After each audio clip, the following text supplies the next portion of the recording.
Pernah nggak sih kalian bertanya, kenapa kerajaan Mataram Islam yang begitu besar, begitu sakti, dan begitu disegani justru runtuh dari dalam? Kenapa hampir seluruh rajanya mengalami akhir hidup yang tragis, dikhianati, dibunuh, diasingkan, atau meninggal dengan penuh misteri?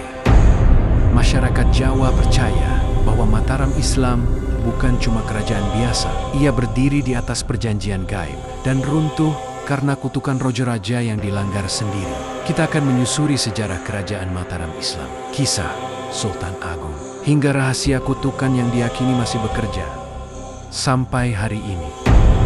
Kerajaan Mataram Islam berdiri di tanah Jawa bagian tengah, di wilayah yang dulunya hutan sunyi bernama Alas Mentau. Pendiri kerajaan ini adalah Panembahan Senopati, seorang tokoh yang bukan hanya pemimpin perang, tapi juga dikenal punya kesaktian spiritual tingkat tinggi. Konon, Senopati tidak bisa mendirikan Mataram sendirian. Ia melakukan semedi panjang, menyepi di gua-gua, hingga akhirnya bertemu dengan penguasa gaib Laut Selatan, Nyai Roro Kidul. Perjanjian itu sederhana, tapi mengerikan.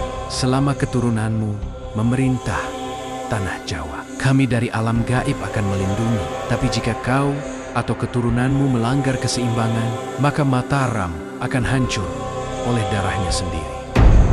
Sejak saat itu, Senopati dipercaya memiliki tentara gaib yang membuat Mataram tumbuh cepat, mengalahkan beberapa kerajaan besar di Jawa. Namun, perjanjian gaib selalu punya harga. Puncak kejayaan Mataram terjadi di era Sultan Agung Hanyakarakusuma. Ia dikenal sebagai raja terbesar Mataram, penyatu Jawa, penantang VOC, dan penguasa yang ditakuti, baik di dunia nyata maupun gaib. Konon, Sultan Agung rutin melakukan ritual malam Jumat Kliwon menghadap Laut Selatan, memperbaharui perjanjian leluhur dengan penguasa gaib. Ia juga membagi kekuasaan Jawa menjadi dua pusat spiritual, keraton sebagai pusat manusia, Laut Selatan sebagai pusat alam gaib. Namun di balik kejayaannya, Sultan Agung juga menumpahkan banyak darah. Pemberontakan dipadamkan tanpa ampun.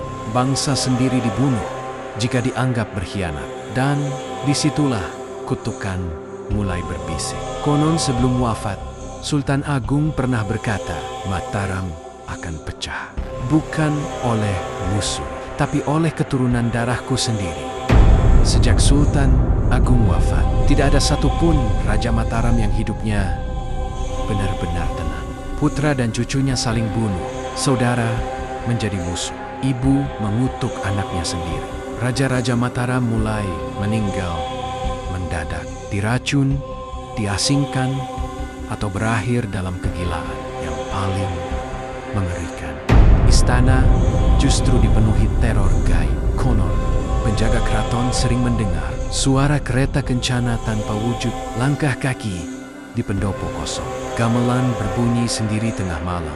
Masyarakat percaya arwah leluhur murka, perjanjian suci dilanggar karena raja-raja